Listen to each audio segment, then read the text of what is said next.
Ora, viva, cordiais saudações, boa noite. Assalamu alaikum wa rahmatullahi wa barakatuh. Está no ar o Jornal da Noite.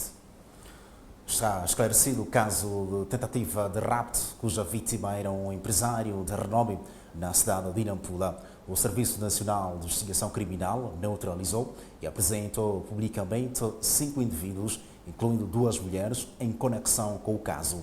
Na posse dos delinquentes foram confiscados vários cartões bancários da rede de telefonia móvel, passaportes e telefones celulares, supostamente usados para fins criminais. Munidos de arma de fogo do tipo AKM, os indivíduos faziam-se transportar nesta viatura. Chegaram no local do crime e dispararam, mas graças à resistência da vítima, não conseguiram retirá-lo do interior da cafetaria onde se encontrava. Há sensivelmente uma semana após a consumação do ato, o Serviço Nacional de Investigação Criminal entrou no terreno e trouxe resultados visíveis, ou seja, desativou a rede. A viatura que foi usada naquele local envolveu-se num acidente. A partir desta viatura que foi apreendida, lá no interior existiam alguns documentos que nos levaram às pessoas que estão envolvidas neste caso. Posso seguir? Passo a seguir a continuar a investigar para neutralizar os outros integrantes da quadrilha e levá-los a outras instituições da administração da justiça, de modo a que possam responder pelos crimes ou pelo crime que cometeram. Mas qual é a saúde do assunto de criminalidade e rapto na nossa província? Posso assegurar que este é o primeiro caso, não é? E estamos a trabalhar para que não volte a acontecer uma situação igual. Informações em nossa posse dão conta de que o cabecilha da rede veio da capital do país e está na cidade de Nampula há 3 meses para a exclusiva missão de rapto. Nesta casa é onde o sequestro foi desenhado, mas o ato falhou. Aliás, o indivíduo foi detido na companhia dos seus comparsas. Agora, sob custódia policial, o indiciado é um homem de poucas palavras. Por que está aqui? Não tenho nada a dizer. Desculpa? Não tenho nada a dizer. Qual é o seu envolvimento em torno desse caso de rapto? Qual é a sua missão? Não tenho nada a dizer. Numa ação muito rápida e inesperada, este jovem tinha sua função. Estou aqui através de arranjar uma casa para alguém. Então, essa gente diz que para você conhece o assunto do raptor. Quando eu não estou nessa parte, eu não conheço o que é raptor. Sim, eu só arrendei a casa. Me deram, eu falei com essas senhoras, me arranjaram a casa só. Sim. A casa de quem pertence a quem? É quem conhece essa senhora mesmo. Porque eu acompanhei ele nas casas, né? Então ele gostou da casa, pagou lá mesmo, fizeram um contrato, tudo. Retorno Latifa. Qual seria a sua comissão? Ali a casa estava 30 mil, mas chegaram a limitar 8 mil. Localizada no bairro de Muhala Expansão, esta é a residência onde iria se definir a vida do empresário, ou seja, o cativeiro que seria utilizado para reter este empresário que queria ser raptado aqui na cidade de Nampula. A primeira casa localiza-se aqui na cidade de Nampula, portanto no centro da cidade de Nampula, onde os indivíduos teriam se acomodado durante 3 meses enquanto orquestravam esta ação criminal. As imagens são de Gildo Mazula, Alberto Júnior, Hack TV. Enquanto isso, dizer que a Ministra do Gênero, Criança e Ação Social disse que para a melhor seleção dos beneficiários da assistência social, a liderança do bairro participa no processo. É o critério de rendimento, onde a verificação é feita através de visitas domiciliárias e outras diligências que permitam oferir sobre as condições socioeconômicas. O outro é o critério clínico, aplicável para as pessoas com doenças crônicas e para as crianças desnutridas, com a intervenção das unidades sanitárias que avaliam e certificam o estado clínico dos beneficiários. Tendo em conta estes critérios apresentados, pode-se depreender que os programas de assistência social beneficiam os cidadãos mais vulneráveis, sendo a sua implementação progressiva em função da disponibilidade orçamental. Intervém no processo os permanentes, que são pessoas eleitas pelas comunidades e constituem o elo de ligação entre a comunidade e a delegação do INAS mais próxima. Os permanentes são capacitados em instrumentos orientadores dos programas que lhes auxiliam na identificação dos potenciais beneficiários mediante o preenchimento de fichas de inquérito, no acompanhamento dos beneficiários e na comunicação das ocorrências às delegações do Instituto Nacional de Ação Social.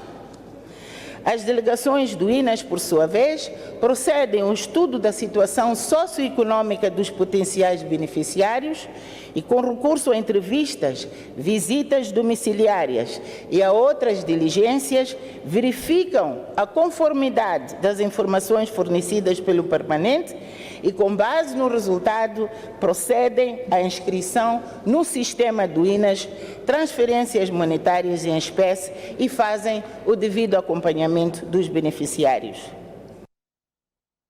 O Governo esteve presente na Assembleia da República esta quarta-feira para prestar esclarecimentos às bancadas parlamentares e o discurso do Primeiro-Ministro esteve assente nas medidas de recuperação económica. Chefiado pelo Primeiro-Ministro Adriano Maleano, o Governo esteve esta quarta-feira na Assembleia da República para a sessão de perguntas e respostas das bancadas parlamentares. Maleano, que fez um discurso assente nas medidas anunciadas há 3 meses pelo Governo com vista à recuperação econômica, numa altura em que o país e o mundo passam por várias adversidades. Excelência Filipe Jacinto Nunes, Presidente da República de Moçambique, lançou no dia 9 de agosto corrente pacote de medidas de médio e longo prazos que tem como objetivo assegurar um crescimento acelerado e sustentável na nossa economia. A adoção destas medidas vai contribuir para a melhoria da estabilidade macroeconómica, do ambiente de negócios e da sustentabilidade do sistema fiscal a médio e longo prazos. Para a materialização deste pacote de medidas, o Governo procedeu, a título de exemplo, à revisão da legislação que fixa as normas de entrada, permanência e saída no país com o objetivo de atrair mais investimentos e turistas para Moçambique. No seu turno, Carlos Mesquita, Ministro das Obras Públicas e Habitação, fez uma resenha do trabalho que tem sido desenvolvido com vista à melhoria das estradas nacionais. No âmbito da implementação do Programa Quinquenal do Governo 2020-2024, foram reabilitados 1.106 quilómetros de estradas nacionais e regionais, asfaltados 443 quilómetros de estradas nacionais e regionais, mantidas 14 mil quilómetros de estradas. Com a observação de que o ponto de situação de algumas estradas elencadas já foi coberta na resenha que acabamos de fazer. A Estrada Nacional número 1, a nossa espinha dorsal, que garante a ligação do norte, centro e sul do país, está numa situação de degradação preocupante em alguns troços, constituindo um desafio para a circulação de pessoas e bens. Assim, e ciente desta realidade, o Governo definiu estrategicamente ações de intervenções imediatas que consistem nas reparações localizadas de secções mais críticas, algumas das quais já iniciaram, como anteriormente dissemos, e estão sendo financiadas totalmente pelo Orçamento do Estado.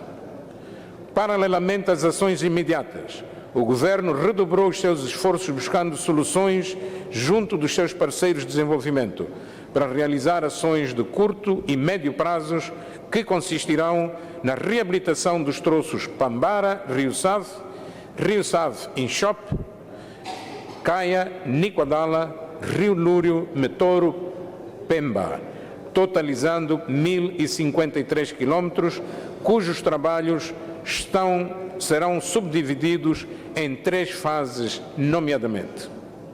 Fase 1 compreenderá a reabilitação de 414 quilómetros dos troços Inchop, Gorongosa, 70 quilómetros, Gorongosa-Caia, 168 km e Chimoara-Niquadala, 176 km. Refira-se que o Governo volta esta quinta-feira para sessões de insistência. O Ministro da Economia e Finanças, Max Tunela, diz que o Governo não está em condições de pagar retroativos neste mês.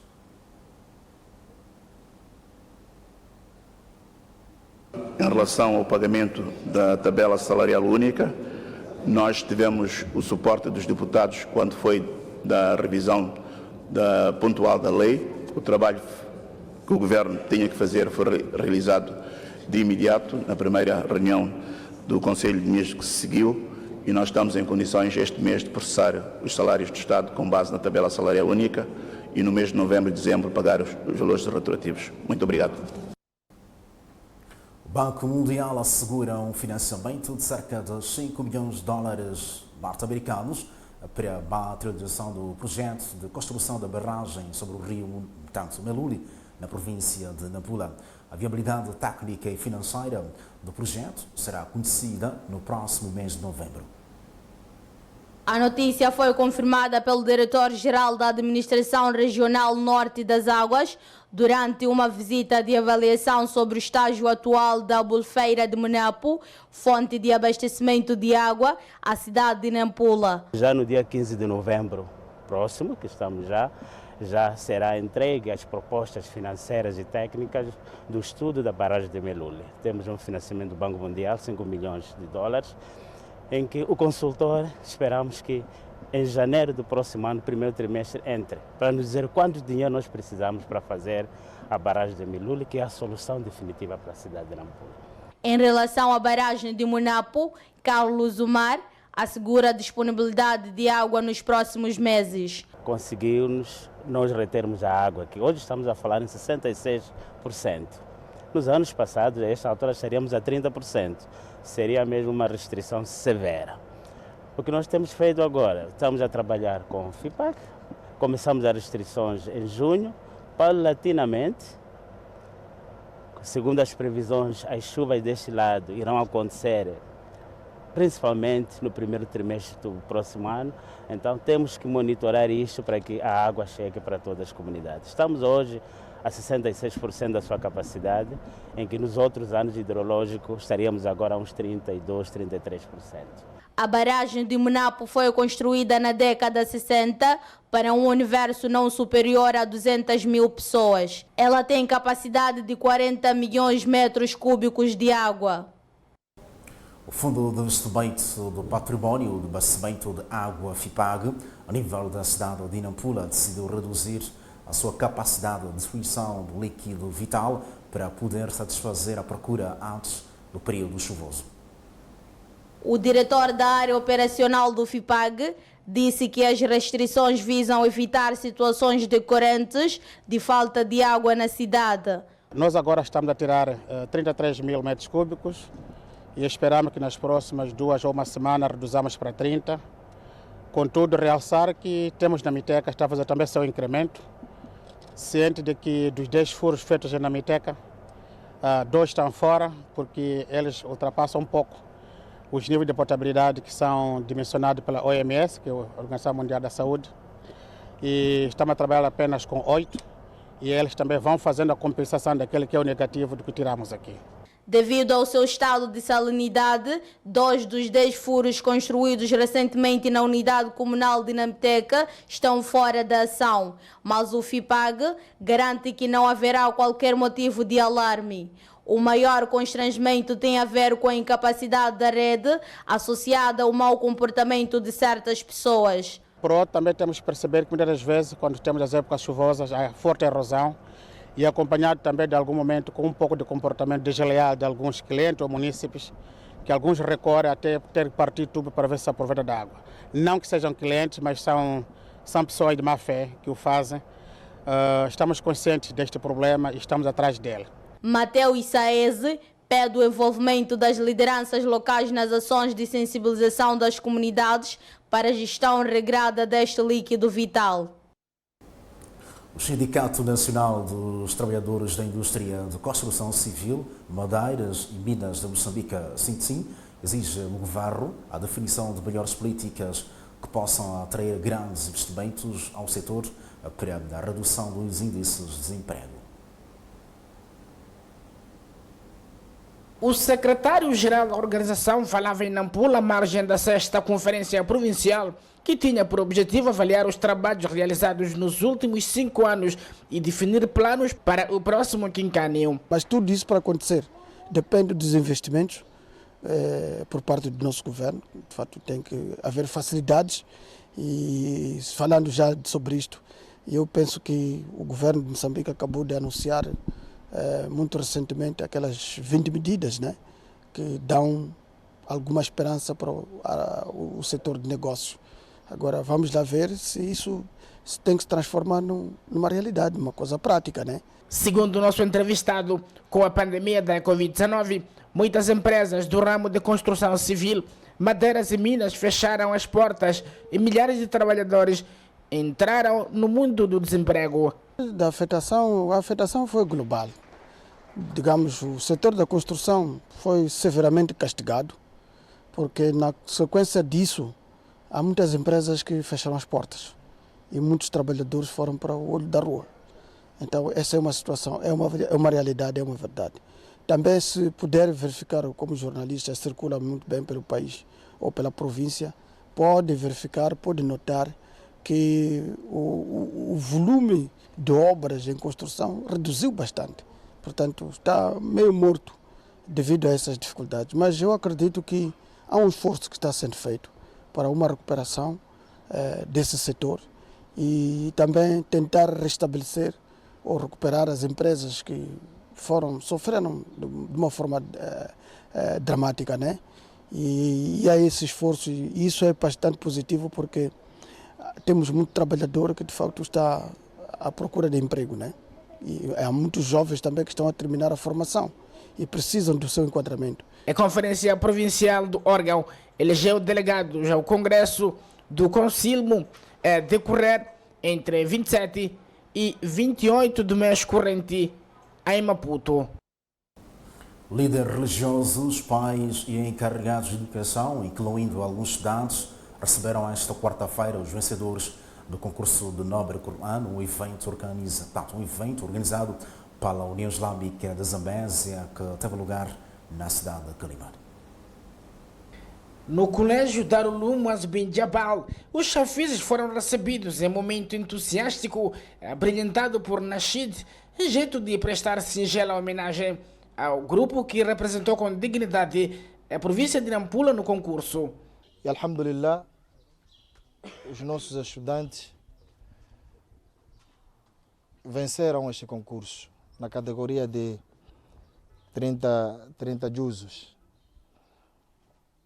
O nosso Hafiz Muhammad Manuel foi o primeiro classificado e o Hafiz Ali Andique foi o segundo classificado, porque estavam noutra província, em Quelimane, a representar a nossa madraça, recebermos eles, darmos a eles o nosso calor, incentivá-los a esforçarem-se mais, mas também como uma forma de dar força aos outros estudantes que este deve ser um exemplo. Para além de ocuparem lugares cimeiros no concurso, os líderes islâmicos consideram um evento como veículo de expansão do Islã. É sempre uma honra nós recebemos este tipo de premiação, porque isto incentiva a própria madraça. Aliás, não é a primeira vez que o Darul Uloom concorre, participa nesses concursos do Coran e sai sempre vencedor. Já concorreu não só a nível nacional, como também já participou em concursos internacionais. Então, é sempre para nós uma honra ter estes prêmios e significa também que temos uma grande responsabilidade na nossa sociedade. Agradecer também aos professores que se dedicaram a dar conhecimento a estes alunos, porque sem os professores eles não aprenderiam nada. Então, tudo isso juntando, todos os louvores são para Allah, porque Ele é que nos deu essa força e determinação. Guiando-se na base da fé, os vencedores partilham o segredo. O segredo é rever muito aquelas horas depois de Maghrib é muito bom ler, porque a revisão entra muito bem, e depois de Fajr também. Eu confesso que tudo aconteceu com o poder de Allah subhanahu wa ta'ala. No que diz respeito ao segredo para adquirir o sucesso num concurso, isso primeiramente depende da dedicação e empenho que a pessoa empreende.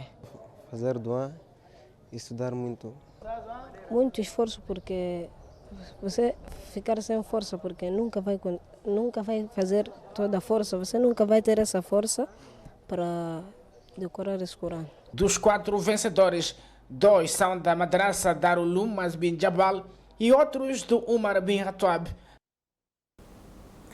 O Instituto Nacional de Meteorologia partilha com toda a população da província de Nampula informações relacionadas com a situação climatérica nos meses de novembro e dezembro do ano em curso, janeiro, fevereiro e março do próximo ano.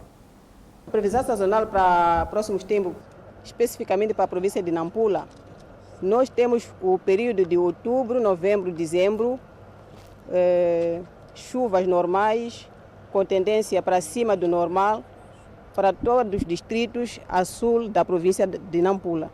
Estamos a falar do distrito de Malema, Ribaue, Murupula, Moma. Então, temos chuvas normais para a região central da província de Nampula e chuvas normais com tendência para baixo do normal para a região costeira da província de Nampula. Então, essa será a característica da previsão da ocorrência das chuvas no período de outubro, novembro e dezembro. E Nampula, climatologicamente, as chuvas começam praticamente em dezembro, na segunda semana, na segunda quinzena de dezembro. Então, este período antes de dezembro, não teremos chuvas significativas. Mesmo que ocorram, serão chuvas muito significativas. Não há previsão de chuvas praticamente para outubro, nem para novembro, por enquanto. O Jornal da Noite fica por aqui. Grande audiência dispensada. Assalamu alaikum wa rahmatullahi wa barakatuh. Fique bem.